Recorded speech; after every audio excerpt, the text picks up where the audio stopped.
Imagine being able to provide the blind with sight, or to help with most illnesses residing in the brain, all by implanting a little computer chip into your brain. Millions of people around the world suffer from a type of neurological disorder. Neuralink aims to eliminate these ailments and let these people live normal lives. As someone who has been interested in these kinds of future technology and their creator, Elon Musk, I have decided to research the technology and share my findings.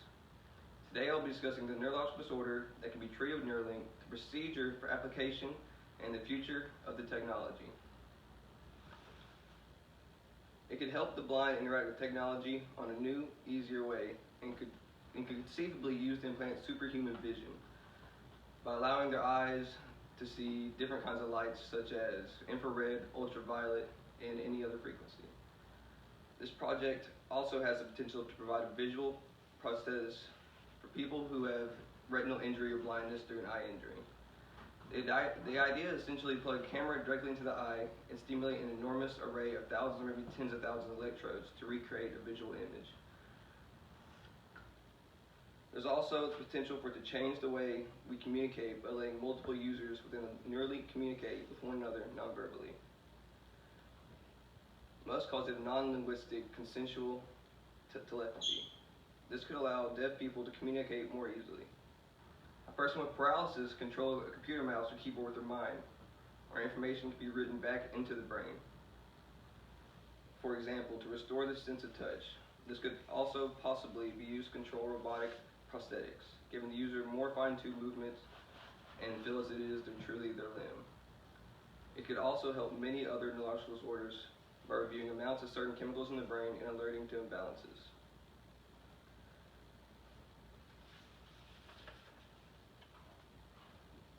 Now we know the ailments it could cure, let's discuss the surgery process and the application of the technology. The Link is a sealed implanted device that processes, stimulates, and transmits neural signals, basically the main computing device. The neural threads are each a small and flexible thread that contains many electrodes for detecting neural signals, thus connected directly to the brain. It can also relay and receive signals to the brain and the link. The compact inductive charger wirelessly connects to the implant to charge the battery from the outside. The neural threads that are put into the brain could never be accurately and safely implanted by human hands.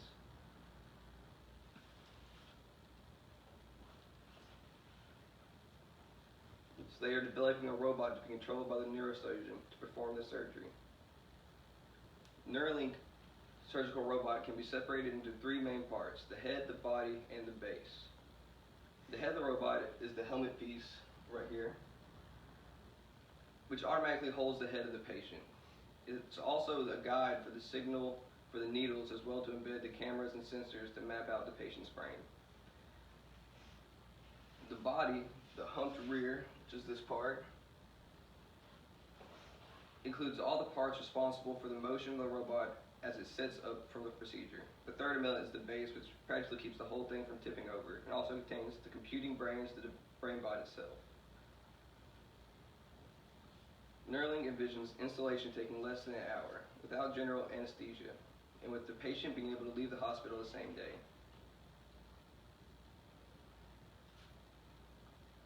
We've discussed the application into the brain. Now let's discuss the outlook and future that this technology wants to achieve.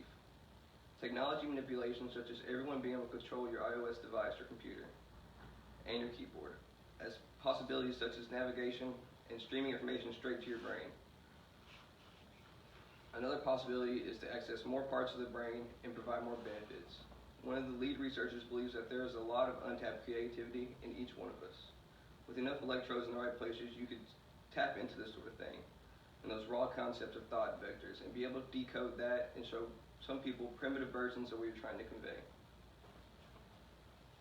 One of the team members hinted at the idea of memories as repositories.